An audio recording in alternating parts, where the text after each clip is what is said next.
The complete story of Abhimanyu. He was born to shine for only 16 years. The son of the moon god, Chandra himself, Abhimanyu came into this world with a divine glow in his soul and a fate marked in the stars. Even the gods knew, when he stepped onto the battlefield of Kurukshetra, history would remember him forever. The war had reached its 13th day, and the Kauravas, under Dronacharya's command, devised a cunning plan to eliminate the young warrior, Abhimanyu. They knew that as long as Arjuna was present, no one could dare to harm his son. But the Kauravas needed to strike a deadly blow at the Pandavas, and Abhimanyu became their target. Dronacharya, the mastermind behind the Kaurava war formations, proposed the Chakravyuha, a labyrinthine military formation, one that was near impossible to breach and even harder to exit. However, for this plan to work, Arjuna had to be drawn away. To achieve this, Susharma, the commander of the Samsaptakas, warriors bound by oath to fight until death, challenged Arjuna to battle on the farthest front of the battlefield. They engaged him in relentless combat, ensuring he couldn't return in time to protect his son. Krishna, aware of the trickery, tried to defeat them swiftly, but the battle dragged on longer than anticipated. When news of the Chakravyuha reached the Pandava camp, Yudhishthira knew that only Arjuna and Krishna could break and escape such a formation. But with Arjuna far away, Abhimanyu stepped forward with youthful enthusiasm and unshakable courage. "I know how to break into the Chakravyuha," Abhimanyu declared. "I learned it from my father while still in my mother's womb." But when Yudhishthira asked about the exit strategy, Abhimanyu hesitated. I never learned how to exit," he admitted. Despite this, the Pandavas couldn't afford to let the Kauravas execute their plan unchallenged. They decided to follow closely behind Abhimanyu, breaking in right after him, to ensure he was not left alone. But fate had other plans. As Abhimanyu charged into the Chakravyuha, his skill was unmatched. He tore through the first few layers, cutting down warriors with unbelievable speed and strength. He stormed past Drona, Karna, Duryodhana, and others, making his way toward the center. But just as the Pandavas tried to enter behind him, Jayadratha, the ruler of Sindhu, blocked their path.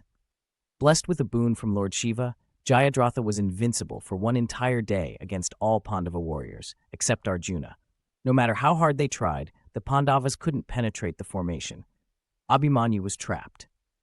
Inside the Chakravyuha, Abhimanyu fought like a celestial warrior, displaying skills beyond his years. He broke Drona's bow, shattered Karna's chariot, and even forced Duryodhana to flee. The Kauravas, humiliated and enraged, abandoned the code of fair battle.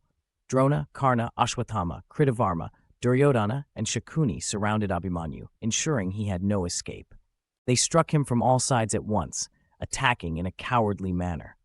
Karna snapped his bowstring so he could not fight back with arrows.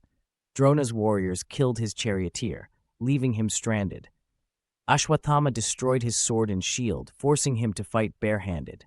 Even then, Abhimanyu did not surrender. He picked up a chariot wheel, wielding it like a divine discus, charging at the Kauravas like a wounded lion. He struck down elephants, shattered chariots, and wounded several great warriors. But the injustice did not end. A simultaneous attack from behind, a violation of the warrior code, finally weakened him. As Abhimanyu stood, bleeding but unyielding, Karna delivered the final blow, piercing his body with his sword. As Abhimanyu collapsed, struggling to breathe, Karna knelt beside him. He looked at the dying prince with sorrow in his eyes. "Abhimanyu," he whispered, "you are the son of Arjuna, the son of my dearest rival, but also the son of a great warrior. You have fought beyond your years, beyond your fate. I do not wish to see you suffer anymore. Let this final blow free you from this pain, young lion. May you find peace." With those words, Karna ended Abhimanyu's suffering, granting him an honorable death. As night fell, Arjuna returned to the Pandava camp, unaware of the tragedy that had unfolded. When he saw his son's lifeless body, rage like no mortal had ever known consumed him. "Who did this?" he roared. When he learned of Jayadratha's role in keeping the Pandavas away, he vowed to kill him before the next sunset. If he failed, he swore to immolate himself in the fire of his own failure. The death of Abhimanyu was one of the darkest days of the Mahabharata, a day when honor was abandoned for treachery. But his sacrifice became the turning point of the war, setting the stage for Arjuna's unstoppable wrath and the fall of the Kauravas.